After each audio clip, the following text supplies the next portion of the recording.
Hi friends, Vinayagar சதுர்த்திக்கு ஒரு டிஃப்ரெண்ட்டான கொழுக்கட்டை எப்படி செய்யறதுன்னு பார்க்கலாம். ஒரு பவுலில் 1.5 கப் அரிசி மாவு, 1 டேபிள் ஸ்பூன் மைதா மாவு, கொஞ்சம் உப்பு இதெல்லாம் போட்டு 2 கப் சுடுதண்ணியை விட்டு நல்லா கிளறி அப்படியே மூடி வைங்க. பேனில் 1 டேபிள் ஸ்பூன் நெய் போட்டுக்கோங்க. அதோட நட்ஸ் சேர்த்துக்கோங்க.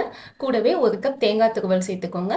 இதோட ஒரு டேஸ்ட்டுக்காக ஒரு 10 ரூபாய் பாக்கெட் பால் மாவு சேர்த்துக்கோங்க. நாட்டு சர்க்கரையும் ஏலக்காய் பொடியும் சேர்த்து எல்லாம் ஒன்றா கிளறிட்டோம்னா உள்ளே வைக்கிறதுக்கான பூர்ணம் ரெடி ஆயிடும். பாஸ்மதி அரிசியை பீட்ரூட் சாறு, கேரட் சாறு இல்லாட்டி மஞ்சள் தண்ணியில் ஊற வச்சு எடுத்துக்கோங்க. நம்ம சுடுதண்ணி போட்டு கிளறி வச்ச மாவை கொஞ்சம் ஆறுனதுக்கு அப்புறமா லைட்டாக தண்ணி தெளித்து கொஞ்சம் சாஃப்டாக பிசைஞ்சு வச்சுக்கோங்க. அதை கொழுக்கட்டைக்கு பிடிக்கிற மாதிரி இது மாதிரி கிண்ணமாக பிடிச்சிட்டு அதுக்குள்ளே நம்ம கொழுக்கட்டைக்குள்ளே பூரணம் வச்சு ரவுண்ட் பண்ணிக்கோங்க. இப்போ இந்த கொழுக்கட்டையை நம்ம ஏற்கனவே கலர் பண்ணி வச்சுருக்கக்கூடிய அரிசிக்கு மேலே அப்படியே உருட்டி எடுக்கணும். இது எல்லாத்தையும் ஒன்றா இட்லி தட்டில் வச்சு வேக வச்சு எடுத்தால் கொழுக்கட்டை ரெடி. இது பார்க்க வித்தியாசமாக இருக்கும், அதே நேரம் அந்த அரிசியோடு சாப்பிட்றதுக்கு ரொம்ப நல்லா இருக்கும். கண்டிப்பாக ட்ரை பண்ணி பாருங்கள்.